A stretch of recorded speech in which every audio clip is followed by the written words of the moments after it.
Hello, everyone. I'm speaking to you from the St. Francis Borgia Parish Rectory, the priest residence. This is a crazy time, isn't it?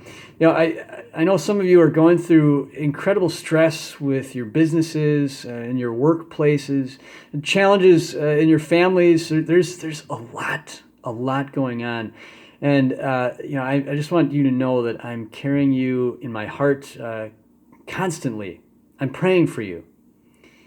My heart goes out to you, and I really miss seeing you. I mean, already I miss being able to spend time with parishioners like I could in the past. So just know of my prayers. And this weekend is going to be a challenging weekend for all of us.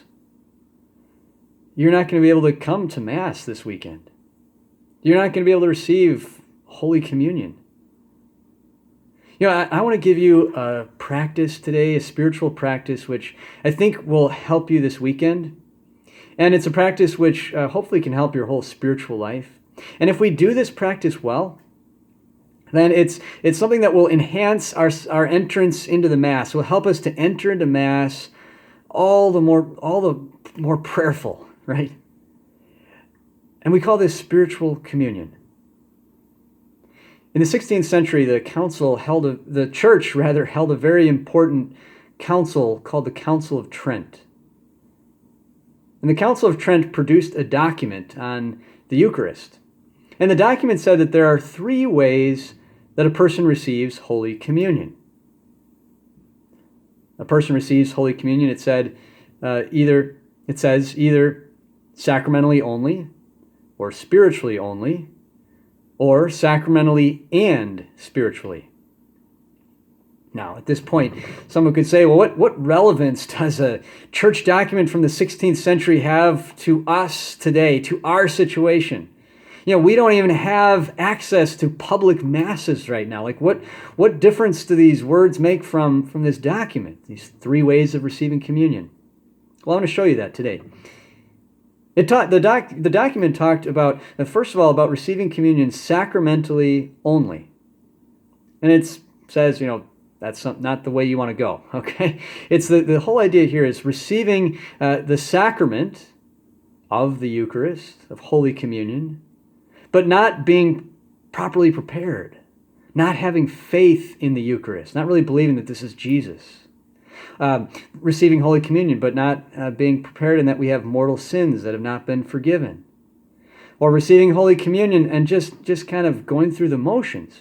An extreme example of this is the person who comes up chewing gum, trying to receive communion, right? You can't chew gum and expect to receive the holy gift of our Lord, right? And that's an extreme example, but for many of us, there have been times in our lives when we've received communion kind of routinely. We've just kind of come up and taken the host because that's what we do, and we received it, and our minds sort of went all over the place after that. We really didn't focus on the gift we had received. And the Council of Trent calls this receiving communion just only sacramentally. And it says, no, that's not a good way, right? It goes on to talk about receiving communion spiritually only. And this is what we call spiritual communion. And the basic idea here is that a person can sort of receive the gift of communion in their hearts. It's not the same, of course, right? But it's a sort of spiritual practice of receiving the gift of communion in our hearts when we can't receive the actual sacrament. St. Thomas Aquinas talked about it as being an ardent desire for the Eucharist and embracing Jesus in our hearts as though we had just received him in the sacrament. It's an ardent desire for the sacrament and embracing Jesus in our hearts as though we had just received the sacrament. And I think that's a beautiful way to look at it. And I want to walk you through making a spiritual communion. There are different ways to do it, but the basic idea is that in your heart you receive our Lord. You unite your heart to the heart of Jesus. And I just want to walk you through a very simple way of doing that right now. And so if you feel comfortable, just close your eyes. First, I want to invite you just to call to mind the presence of Jesus, that he's truly with you right now. And now in your heart, I invite you to desire him. If you need to tell him, Lord, I long for you, I desire you, tell him that. But just sit and build a longing for Jesus in your heart right now.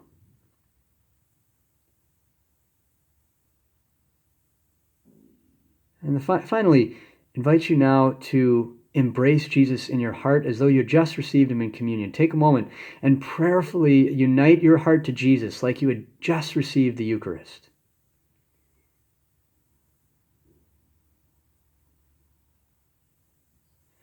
It's that simple, right? That's one way of doing it. And you can find your own way of doing it. But the beauty of it is we can do this anytime, anywhere, right? To spiritually receive Holy Communion. And I invite you to do that this weekend. Make a moment where you receive spiritual communion. Invite your family members to join you in making this spiritual communion.